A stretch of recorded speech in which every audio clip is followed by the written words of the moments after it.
How's it going, everyone, and welcome back to another episode of Fordham Firesides. I'm your host, Hank Michaels. Today, I have the president of USG at Fordham Rose Hill, Connor Sullivan. How you doing, man? Great. Thank you for having me today. Of course, man. I appreciate you coming on. You're my first USG member. Oh, wow. Yeah.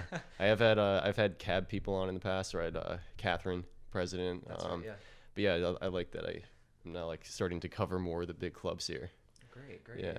So why don't you tell me how you got involved in USG? Yeah, so I actually didn't get involved until my junior year. Okay. So I ran the end of my sophomore year for just a Senate position. Okay. I wanted to be more involved on campus, and I thought that the organization to join would be USG because I could have the most effect in changing some campus things, that I thought should change. So, for instance, I was part of the sustainability committee initially, not as a USG member, just as a general sustainability member. And I wanted to kind of have the power of the vote behind that. Yeah, that was sophomore year? Yeah. Okay. So then for my junior year, I became a senator, and then maybe like 2 weeks in, there is an open position for vice president of communications. Oh, nice. Which is more comparable to maybe just like a club secretary, with the marketing and taking the minutes and whatnot. Okay. So I ran for that, got elected to that. And then towards the end, I didn't know what I was going to do this year. Yeah. And then Kaylee Wong, who's the vice president, the executive vice president now, approached me and said, what if we ran together? Oh, really? And we did. Nice. Good for you. It seems like it was like a pretty quick rise. Yeah. Unexpected too. Yeah. So, So you said that you wanted to be more involved on campus, and you felt like USG was like the place to do that. Right. So you how did you feel like that was the place, rather than CAB? Like, I know CAB does like more like student events, so you wanted to like make more I'm trying to think of the right word, but just I guess like changes within the student body as a whole rather than activities. Yeah, so obviously what CAB does is great. Who doesn't like spring weekend? Yeah, no, of course. Very excited about Soldier Boy, by the way. Yeah. But well, first of all, I'm a political science major, so I was always like, I kind of like government to begin with. Yeah. And I was also involved with it, in past, like in high school and whatnot. Sure. So all these things kind of came together. I thought USG was a good place to start because it's kind of like it's an advocate, but it's also regulatory. So I don't know if people realize, but like USG controls like the funding for all the clubs. Yeah. So like, well, not all the clubs, but like all the USG recognized clubs. So like they allocate the money to those clubs. So I thought that you could have a lot of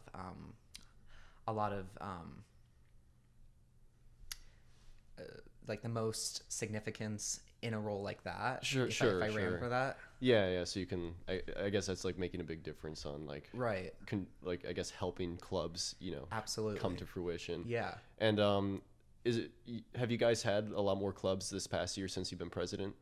So the operations committee, so we have 11 committees. Okay. We're actually a large organization. So we have like 30 elected members, and then we have 11 committees. So we actually have somewhere like 150 members if you count all the committee members. Yeah. Oh, but I didn't like completely understand all of how USG works. So. Yeah. So we have the operations committee is the one that's really getting new clubs in, going through their constitutions. So this past semester we had 6 new clubs. Okay. I don't want to name them all because I don't want to forget them. Sure. But there were 6 new clubs, and there was like a big backlog too. So we're kind of cutting through that as well. So in the past, like I understand it's a long process to start a new club. So you guys are trying to make it faster and easier. We're trying to make it faster and easier. I think a lot of the long process too is just there's a lot of change in club leadership. So maybe if you're a junior and you want to start a club, and then you graduate the next year, senior year, and then it's like, well, who takes over? So a lot of clubs just kind of die there because just like there's nobody to pick up that idea. So we are trying to reduce the wait time, especially for clubs that we think are necessary for campus. Sometimes it takes a little longer too, because you'll have 2 people that come to the operations committee with a very similar idea. So we're like, well, why don't you guys, join together and, Has that happened? Have you had clubs pass that were like mergers? Yeah, we've had them before. Just 2 people who came with a very basically the same idea. Okay. And it's more of figuring out like, well, who's president? You do co-presidents, you know, and that kind of like the political stuff there at that point. And it, like, I guess saves the budget too, so you're not funding two similar clubs. Like... Right. Because so that's another thing. So the budget committee kind of comes into that as well, because we only have so much funding. Yeah. And you know, every student pays a student activities fee. Okay. But it hasn't gone up in a couple of years, so funding's always on the top of our minds. How do you decide like how much funding goes to a certain club? Is it just based on how much they need to do what they're supposed to do? Right. So each semester we have a budget day where it's the budget committee members literally sit in a room. It can be anywhere from 5 to 12 hours. Okay. Oh wow. And we have all the funding for that upcoming semester. Okay. So we ask that club leaders submit like their budgets, and then we'll go through it in alphabetical order. Yes, alphabetical order, and we'll just allocate funds without any regard to like how much we actually have. Okay. And then if we go over, then we have to go back and start cutting, because we ask each club leader to also put the priority. So if you're requesting 10 events, we might cut your 10th. So you can, that another club can, but there's really no limit on what you can request. You can request $1, or you can request a couple hundred, or not a couple $100,000, a couple $1,000. So does the funding, is there like a set budget that USG gets that you then distribute out, or do you like request a budget from the university based on how many clubs are there? So we get the student activities fee. So I think annually it's somewhere at or around $1 million, but split into 2 semesters, it's like $500,000. But then some of it automatically goes to like the Office for Student Involvement and like other things. So what USG budget committee is actually dealing with is maybe a couple $100,000. Yeah. We don't necessarily request like a certain amount each year. It just kind of like is like based on attendance, or based on like enrollment and whatnot. How much we'll actually get. It's pretty much the same for the last couple of years. Like the only big significant difference would be if we actually were to raise the student activities fee. Okay. Do you fund the other big 4 clubs, or I guess the other big 3 clubs? To my knowledge, we only fund CAB. Okay. And so the budget committee has different kind of categories for what a club is. So you have like your standard funded club. Sure. Then you have like a block granted club. And then CAB is the permanent allocation club. So right now we only have one of those, and it's CAB. Okay. And so they get a certain amount. Once they meet certain requirements, they meet with the budget committee, kind of present. Do a formal presentation, and then they get that funding. So you said one of the committees on USG is the budget committee. That's right. It sounds like a lot of work. They meet weekly, and then it's that budget day is really and there's like each member is assigned like 10 or 15 clubs to be like directly liaison for. Do they deal with like a lot of heat from the community or club leaders? Does that ever happen? So well, actually, I was a member last year as the budget committee, and you'll receive some emails from some clubs like, why was I denied? And it's why was I denied my 13th event of the year? Right. And it's you feel bad because sometimes it's like they didn't put like, you have to put backup documentation. So let's say you want to buy a new microphone, and let's say you're a USG recognized club. Okay. And like you have a picture of the microphone, but you don't put the URL. Oh yeah. We can't give it to you because like we don't know where that came from. Okay. So it's like a lot of stuff like that, and it's like you feel bad because it's like they did everything right except have that. Yeah, and there's like so many clubs that you can't like sort of like focus on the one and try and help them with their tiny issues. Yeah, like and then if you make exceptions for one, it's everybody finds out. How many clubs are there? Ooh, good question. Or just a ballpark figure. 130. Really, and growing. Give or take, and growing. How do you deal with like clubs dying? Does that? Yeah, so that's also part of the operations committee. So what happens is if you want to get funding each year, you have to submit an operations packet. Yeah. Basically it's like outlining what you did the past semester. Okay. Getting an advisor to sign off on it, and that's how we know like you're at least living and have like members. Like we'll ask for like attendance sheets, so like we know that like it's not just you in the club. So like when it gets to a club where it was like mostly seniors and then it just kind of dies out, sometimes you just won't hear from that club We again. just won't hear from them. Check them off the list. They won't ask for funding, and then Yeah. you know, after a couple semesters, they're just effectively dead. Yeah. Does that happen like every year? Yeah, that happens every year. Okay. Like, I can't exactly name which clubs died last semester, but I do know some died. Yeah. Huh. So I understand that you guys are rewriting the USG Constitution. That's I honestly didn't even know there was one to begin with, but why don't you explain to me like how that works and what's going on there? Yeah, so well, there's really there's not a lot of precedence for rewriting the Constitution. You just go for it? Yeah, we just kind of like I just kind of called a commission together to like look into this. Yeah. Because Kaylee and I and Ashley Kamar, who's our vice president of student life, and then Elizabeth Bjorklund, who's the vice president of finance, the budget committee. Okay.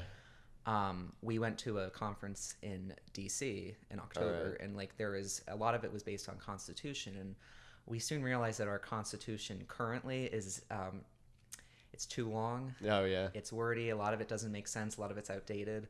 How old is it? I think it was last revised in 2016, but it was written before then. And when I say last revised, like, you know, like maybe like an amendment. It was added. revised. It wasn't rewritten, essentially. Right. Okay. So we went through, we're like, how can we make this more concise? Okay. Can we take some things out? Do we need some of them? So that's kind of what we're going through. And we hope that once we are able to present a much more concise, but also just a better constitution in general, we can have a stronger organization moving forward. Okay. So that there's defined roles. Not that they're not defined now, but they're better defined. Sure. In a concise way that we can understand, and then we can better serve, you know, the students. Yeah. Are there specific changes in the Constitution that you're changing, taking out, putting in? We're not changing a lot. We're just simply changing wording, formatting. Okay. Making it more in line with other schools' constitutions. Okay. So I've asked a couple of our Jesuit counterparts to see what their constitutions are like. Okay. And we're kind of like going off that. Okay. But there's nothing like crazy or radical that we're putting in there. What's like the page count that you're aiming for? Under 10. Oh wow. And right now like the current constitution is 25, so we could have to cut a lot. But that's also because we don't have bylaws right now. We just have a constitution. Okay. And a club really should have a constitution and bylaws. So the constitution's like the skeleton. Okay. Like this is what you are, and then the bylaws are this is what you do. Okay. Yeah. Huh. So how far underway is this project? So let's see. We started beginning of November. We have completed the first draft of the Constitution. Okay. We're now undergoing writing the bylaws, and then that will be presented to our advisor, the assistant dean. Okay. Our curate. So they approve everything. Yeah, and then Dean Rogers will approve it, and then the Senate has to approve it. Okay. Yeah. And the Senate's also part of USG. The Senate's part of USG. So there's like a balance of powers going on within USG. Yeah, we're not just changing them. We're like, well, this is what it is. Like they're, they could reject it. They could change some things if they want. Okay. Yeah. You mentioned to me earlier that you guys are trying to become more transparent as USG. What steps are you taking for that, and how is it different from how it was in the past? Well, when Kaylee and I ran for president and vice president, we were unopposed. Okay. So I mean, it was great for us because we knew we'd win, but obviously, in a democratic type of club where there's elections, you probably will want some, a true contest. Yeah, of course. So that was kind of like the goal going into this year. We're like, let's make sure that the positions are contested. So the first thing we did was create a marketing and communications committee. Okay. Before, it used to be just the vice president of communications, which was my former role. Okay. Doing all the marketing efforts, and that's a lot for one person, especially when you're trying to kind of represent everybody and talk to everybody. What did that entail? Like, what would you just promote USG events or something? Yeah, so it's promoting USG events. They've partnered with the student news, and they've done senator series. So our senators are all going on there, and they're talking. They're if we want to have flyers go out, they're the ones that will approve that, make sure they're all uniform, just so that a lot of people will see something that says Diversity Action Coalition, have no clue that's actually part of USG. Okay. Or they'll see something that that's like the Committee on Sexual Misconduct, have no clue that it actually is part of USG. Okay. And so it's just making sure that like our logo's on everything. Yeah. Making sure that we're posting on social media, but posting at, you know, hours where we can get the most engagement. Okay. So they're really focusing on that. And that's a way to get visibility out there. So that's more of like marketing and visibility. But for transparency's sake, you know, they're directly related. So if once you get people actually know who you are, then they can actually see what we're doing. And that's why we're trying to make this new constitution, so that we're promoting our meetings that people can come to because they're actually open to the public.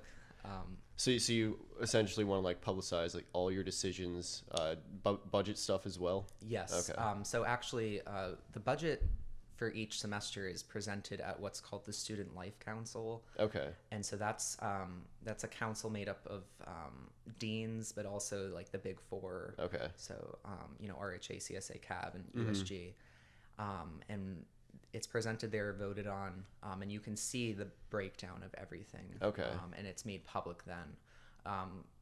So that, yeah, you know, just getting that word out there as well. Yeah. Because once we feel that people can see USG actually as like an advocate and not just like a group of people who are interested in government, then it can be more successful.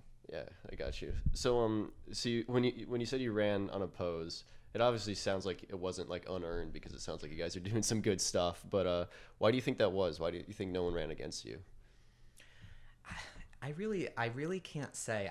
It's interesting too, because the year before it was a very contentious election. Oh really? Yeah. Oh yeah. It was, and for other reasons too. One of the candidates who didn't win, you know, there was like some things that were said. And, oh really? And so I think that had a lot of buzz, and we were just assuming that maybe, you know, the next election would have the same type of buzz or interest. So it scared a lot of people off? I think it might have scared some people off.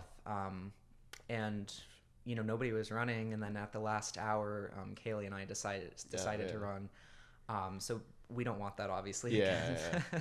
So that's, I guess, part of the transparency thing is maybe like publicizing elections. Absolutely. And bringing in people more. Absolutely. And do you have to be a member of USG in the past to run? Absolutely not. No, you can be anyone can, as long as you're like a matriculating student at undergrad, you can run. Does your campaign have to be approved by like the OSI? Partly. So we have like an election commissioner, and we'll have an election commission. And as this year, as like the election gets closer, which will be, you know, March, we'll start releasing different documents that you have to sign. They're the ones that go through and make sure you're a valid candidate. Sure. Make sure you got your signatures. But OSI also, you know, just because they're our direct advisors, they're part of the process. Is there like a GPA or conduct requirement that you have to meet? I believe there is. I think it's like just the typical. I think you have to have like a 2.0. Don't quote me, but I think you have to, like, you know, at least have above you know, a minimum amount of GPA. Okay. How closely do you guys work with the LC USG? So we talk to them occasionally. Yeah. It's a weird dynamic because while we're one university, we have two different USGs, and sometimes it's easy to feel like we're two different universities. Demetrios is the president there. I talk to him occasionally. We are both members of the Provost Advisory Council, so like we'll meet like a couple times a semester with the provost, and that's where we'll talk because you know, the provost oversees the whole university. Okay. But they're pretty much a separate organization. Yeah, they're actually separate campuses, different constitutions. Yeah, actually a whole different structure. Oh, really? Where we have like 11 committees. Yeah. And 8 vice presidents of, you know, the different committees. They don't have that. Okay. Yeah. Huh. Yeah. Yeah. So like you guys, you're in talks with each other on the same page, but I mean, right? You don't have any sway over each other. Exactly. Okay. And if it's a big issue that's affecting the whole university, it's gonna, obviously we're gonna have to deal with that together. Yeah. Okay. I guess last question before we go. Why don't you tell me about what your plans are for the future for USG for this year and going forward? Yeah, so I guess we all on USG just want to make it a stronger body. Okay. We're an advocate. We're a regulator to some degree as well, and we want to make sure that people see us as that middleman, because with USG, what's great about it is that the administration knows that about USG. Yeah. So it gets our foot in the door. Like they're going to be willing if a member of USG emails them and says, "Hey, I would like to set up a meeting." Yeah. And we want to be able to connect different aspects of the university. Yeah. And that means that we want to have students come to us with their problems so that we can address those issues in a timely manner. And so I think we're starting to see the change moving in that direction. Yeah. But we just want to make sure that people don't just see us as, this body that meets once a week. We're actually there. We're students too. We understand the issues. Yeah. And if we can pass an initiative or a resolution that even just makes one student's life a little bit easier here at Fordham, I think that's a path towards success. And I think that's exactly what we should be doing and are doing right now. And hopefully that can continue moving forward. That sounds great. And I wish you luck for the rest of your time in office. It sounds like you guys are doing some good stuff. And thank you. I look forward to seeing what changes are made. Well, thank you. Thank you. And we're going to be having elections coming up in April, and you'll be hearing all about them in March. So please think about running, join USG, and if you aren't running, please vote. The greater attendance we have, the greater votes we get, the more effective of a USG you have. Connor, thank you so much for coming on. Guys, thank you so much for watching. Like, comment, subscribe. You know the drill, and I'll see you next week. Bye.